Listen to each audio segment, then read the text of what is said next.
हरे कृष्णा, सभी को मेरा सादर प्रणाम है। जैसे कि भगवत गीता का सेकेंड चैप्टर का श्लोका श्रृंखला चल रहा है, तो आज हम श्लोका नंबर 7 देखेंगे।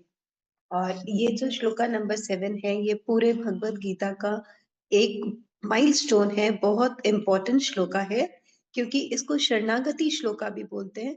कि ये श्लोका में किस तरह अर्जुन कृष्ण को शिष्य रूप में अपने आप को समर्पित करते हैं। तो इसको हम इस श्लोका रेसिटेशन करते हैं। कार्पण्य दोष उपहत स्वभाव प्रेक्षामि त्वां त्वं धर्म सम्मूढ़ चेत यत् निश्चितं ब्रूहि तन्मे शिष्यस्तेऽहं साधिमां त्वां प्रपन्नम्। तो लाइन बाय लाइन हम इसका पहले तात्पर्य देखेंगे। कार्पण्य दोष उपहत स्वभाव।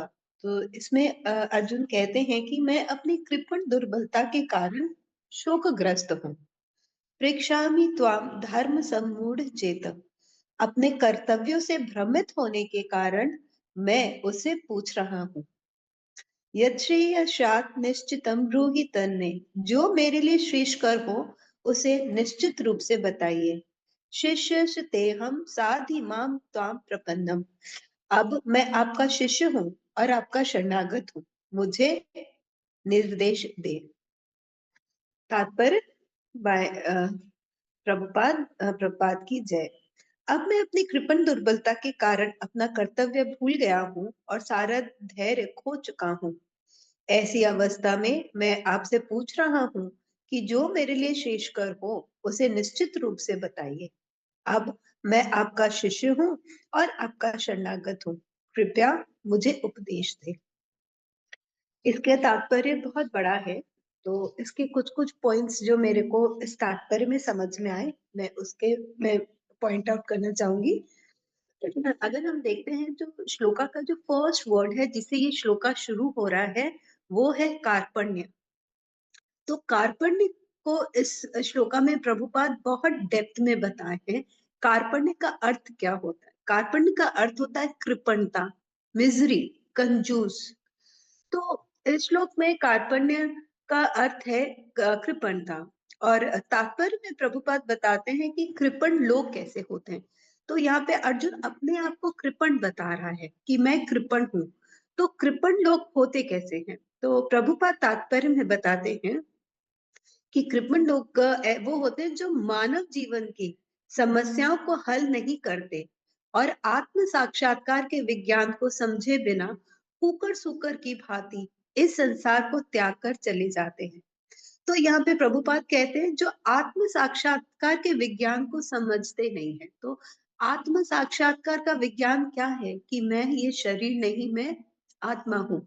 तो जो लोग ये कंसेप्ट को नहीं समझते और सिर्फ अपने बारे में, अपने परिवार के बारे में, अपने सगे संबंधी के बारे में, अपने देहात्म बुद्धि के कारण सिर्फ अपने बारे में सोचते हैं, अपने परिवार के बारे में सोचते हैं, अपने पत्नी संबंधियों के बारे में सोचते हैं और ये सोचते हैं कि वह किसी न किसी तरह संघर्ष करके उनको मृत्यु से बचा लेंगे और इस आशा में भी रहते हैं कि उनके परिवारजन उन्हें मृत्यु से बचा लेंगे और इसके आगे वो कुछ नहीं सोचते। तो इसको प्रभुपाद कहते हैं skin disease of material attachment. Prabhupada इस सोच को चर्म रोग बताते हैं कि हम सिर्फ स्किन के, अपने बॉडी कंसेप्ट पे रहते हैं और इस आशा में रहते हैं कि हम एक दूसरे को मृत्यु से बचा लेंगे, लेकिन वो संभव नहीं है और वह सिर्फ अपने परिवार के भरण पोषण के बारे में ही सोचता है। तो प्रभुपाद ऐसे लोगों का कंपैरिजन कुकर सुकर से करते हैं, पशु से करते हैं, क्योंकि ये पशु भी ये जो अपने परिवार के प्रति जो आसक्ति होती है ना, ये एक पशु की भी होती है। तो प्रभुपाद कहते हैं जो कृपण लोग होते हैं वो एक तरह से पशु तुल्य ही होते हैं। क्यों? क्योंकि वो सिर्फ अपने स्किन के लेवल तक ही सोच सकते हैं। और कृपण का ऑपोजिट कौन होते हैं वो भी प्रभुपाद तात्पर्य में बहुत सुंदर से बताते हैं कि जो कृपण के ऑपोजिट जो तात्पर्य है वो है ब्राह्मण। तो ब्राह्मण कौन होते हैं? तो ब्राह्मण वो होते हैं जो अपने शरीर का उपयोग जो है ना, जीवन की समस्याओं को अपनी बुद्धि और समझ से हल करते हैं। तो वो कुकर-सुकर के भांति नहीं रहते, वो सिर्फ़ अपने बॉडीली अटैचमेंट के साथ नहीं रहते, लेकिन वो अपने बुद्धि का प्रयोग करते हैं, वो देहात्म बुद्धि में नहीं रहते और अपने बुद्धि का प्रयोग करके और वो अपनी समस्या को हल करते हैं। तो प्रभुपाद कहते हैं कि जो ऐसे जो लोग होते हैं ना, वो ब्राह्मण कहलाते हैं। लेकिन ब्राह्मण भी कौन? जन्म का ब्राह्मण नहीं। वो अपने कर्म से ब्राह्मण बनता है, वो अपनी बुद्धि से, अपने समझ से, अपने आप में परिवर्तन लाके वो एक कृपण के स्टेज से उठकर एक ब्राह्मण के स्टेज पे चला जाता है। तो एक कृपण व्यक्ति ब्राह्मण कैसे बन सकता है? ये हमारे हाथ में, क्योंकि हम अगर देखें तो हम भी कृपण के स्टेज पे हैं। तो हमको ब्राह्मण के स्टेज तक कैसे जाना है? तो तात्पर्य में प्रभुपाद बताते हैं कि वैदिक वांग में उपदेश देते हैं कि जीवन की उलझनों को समझना तथा उनका समाधान करने के लिए हमें परंपरागत गुरु के पास जाना चाहिए। तो अगर हमको कृपणता की स्टेज से उठ के अगर हमको ब्राह्मण के स्टेज पे जाना है, तो उसका फर्स्ट क्राइटेरिया क्या है? हमको परंपरागत हमको गुरु के पास जाना है, हर कोई गुरु के पास नहीं। जो प्रामाणिक गुरु हो, जो परंपरा से आ रहा हो, हमको उनके पास जाना चाहिए। जिस व्यक्ति के प्रामाणिक गुरु होते हैं, वह सब कुछ जानते हैं। अतः मनुष्य की भौतिक उलझनों में न रहकर गुरु के पास जाना चाहिए, यही इस श्लोक का तात्पर्य है। तो बॉटम लाइन ऑफ द श्लोक क्या है कि अगर हमको अपने जीवन में अगर हमको देहात्म बुद्धि से ऊपर उठना है, तो हमको गुरु की शरणागति लेनी होगी और वो गुरु जो कि प्रामाणिक हो और परंपरा से आते हो। तो आगे हम देखते हैं कि अपने जीवन में सभी गुरु के बिना कंफ्यूज होते हैं। क्यों? क्योंकि गुरु वो होते हैं जो हमारा जो जीवन का जो जर्नी है ना, वो कंफ्यूजन से क्लैरिटी में लेके जाते हैं। हम कंफ्यूज होके जाते हैं, तो गुरु के पास रहने से हमारे जीवन का क्लैरिटी हमको पता चलता है। अब हम श्लोक पे आते हैं। तो हम अगर श्लोक पे आते हैं तो हम देखते हैं कि अर्जुन कितना कंफ्यूज है। हमने पिछले 3-4 दिनों में देखा है कि अर्जुन अपना कंफ्यूजन जो है वो भगवान के आगे व्यक्त कर रहे हैं कि वो कंफ्यूज है। वो अपने जो परिजन है उनको पलट के वार नहीं करना चाहते। तो अर्जुन कहते हैं कि अपने आचार्य और परिजनों व्यक्ति पर मैं उलट के कैसे वार करूं? उन्हें मारने से भीख मांग के खाना श्रेष्ठ है। उनसे जीतूं या उनके द्वारा जीता जाऊं, या ऐसा विजय भी पराजय है, क्योंकि संबंधियों का वध करने से हम सुखी नहीं रह सकते। तो हम देखते हैं पिछले श्लोकों में अर्जुन जो है ये कंफ्यूजन के स्टेज पे है। तो यहाँ प्रभुपाद कहते हैं, बुद्धिमान होने के कारण अर्जुन समझ गया कि पारिवारिक सदस्यों के प्रति उसका अनुराग तथा मृत्यु से उसकी रक्षा करने की उसकी इच्छा भी उसकी उलझन का कारण है। तो अर्जुन समझ गया कि वो भी एक बॉडीली कंसेप्ट पे है, वो अपने परिजनों के बारे में सोच रहा है। इसी के कारण अर्जुन को ये 4 कंफ्यूजन हो रहे हैं। तो वो समझ गया कि अब उसको क्या करना है। तो अर्जुन को क्या करना है, वो अपना कंफ्यूजन समझ गया। इसीलिए अब वो भगवान की शरण में जा रहा है, भगवान की शरणागति के लिए कि आप मुझे गाइड करें कि मेरे लिए श्रेष्ठ कर क्या है।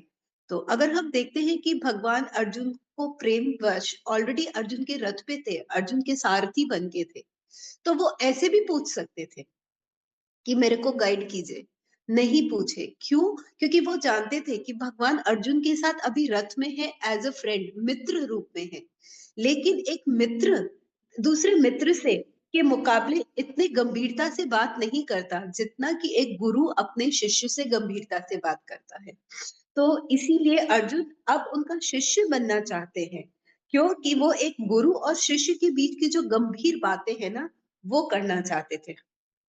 और अर्जुन अपने गुरु से गंभीरता पूर्वक बात करना चाहते थे, इसीलिए वो भगवान को कहते हैं कि मैं गुरु बनूं, मित्र नहीं रहना, और हम गुरु शिष्य के रिलेशन में आए, तभी वो हम गंभीरता पूर्वक बात कर सकते हैं।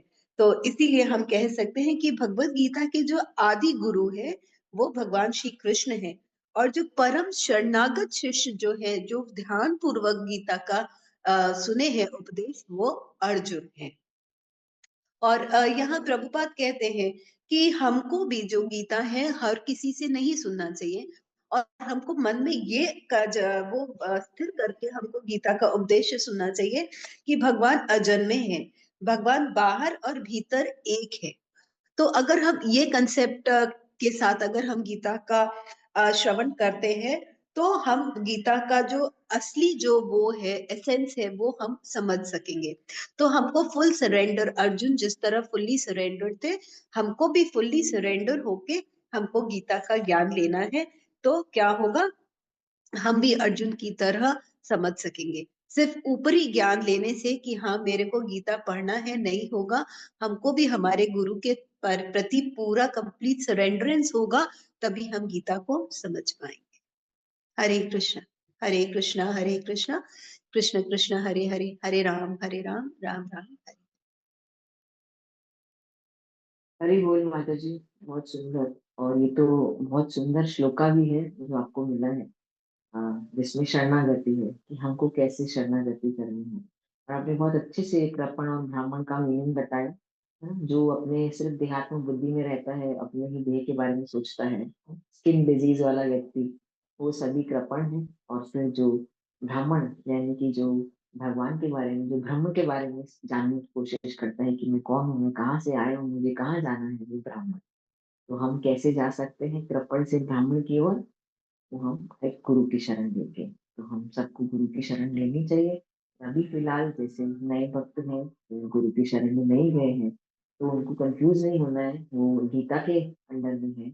और गीता के वाचक भगवान श्री कृष्ण हमारे चैत्य गुरु हैं। और हम अब से उनकी वाणी को बहुत अच्छे से सुनेंगे और देखेंगे कि किस तरह से अर्जुन का जो भ्रम है, कंफ्यूजन है, वो भगवान कैसे दूर करते हैं। और ये सिर्फ अर्जुन का कंफ्यूजन ही नहीं है, ये सब हम सब का कंफ्यूजन है। हम देखेंगे कि किस तरह से भगवान आगे के श्लोकों में कैसे अर्जुन का कंफ्यूजन दूर करते हैं और उसे कृपण से ब्राह्मण की स्टेज तक ले जाते हैं। हरि बोल। बहुत सुंदर।